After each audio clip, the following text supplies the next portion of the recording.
20 as a guideline for the revised policies was done through the Policy and Procedures Committee and never specifically discussed as an agenda item by the board. The board did approve the policy revisions knowing that ED 320 was a guiding document. Number 4, I asked you if you would, not if any discussion had taken place. See below, so will you. 4, will you get a legal opinion and share it with the public regarding the school board's authority to reassign without hardship, relying on the language of the contract, and if this can be done without Hooksett paying the full amount? No discussions have occurred regarding this question. At this time, the board has not discussed revising policy JCB once again.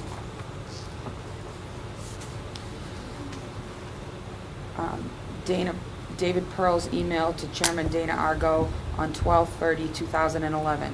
Hi Dana, here are my questions.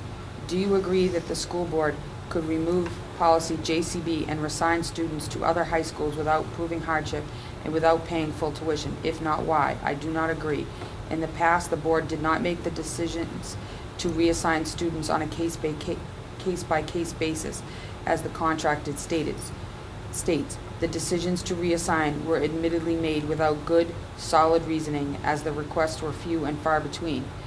With a considerable increase in requests over the past few years, the board has realized that to make decisions on a case-by-case basis, there needed to be guidance for making those decisions. That said, JCB has been our guiding document with support of ED 320. You're reading with the answer, Trish. Okay, I'm sorry. That's the way it came in. Okay, I'm sorry. I guess I read his Again, answer. Sorry. That was a little, well, that's the way it came in, so I would have read it the same way. Again, the board has not discussed removing policy JCB. I see it now in the next one, so I won't do that. Mhm. At the school board meeting on the 9th, acting chair, it says the 9th, but it was really the 6th. I just point of clarification. Acting Chair Sullivan stated, "We don't have a definition of hardship. It is an individual thing." I'm paraphrasing. Yet at the next meeting, Chairman Argo states that ED 320 is part of the info used to decide the hardship request. When did the board decide or discussing using ED 320? Again, that's a similar question and a similar answer. The utilization of ED 320 as a guideline for the revised policies was done through the Policy and Procedures Committee and never specifically discussed as an agenda item by the board. The board did approve the policy revisions knowing that ED 320 was a guiding document. Although the school board does not have to release a legal opinion about the contract, why won't they? The board believes it is in the best interest of the district that many discussions with council remain within the realm of non-public sessions. Will you get a legal opinion and share it with the public regarding the school board's authority to reassign without hardship, relying on the language of the contract? And if this can be done without Hooksett paying the full amount? No discussion has occurred regarding your answer. At this time, the board has not discussed revising policy JCB once again. So next part is the question. David Pearl's email of 1/06/2012. There's just two more. Yep.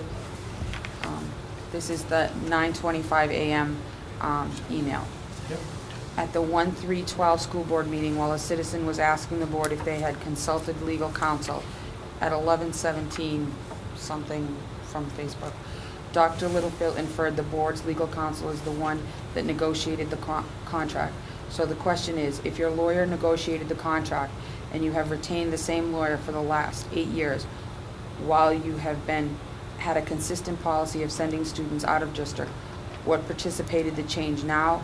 Why wasn't this more restrictive action by the board taken in year 1 of the contract? The district was not reviewing requests for attending a school other than that of record prior to the recent revisions to policies for the same.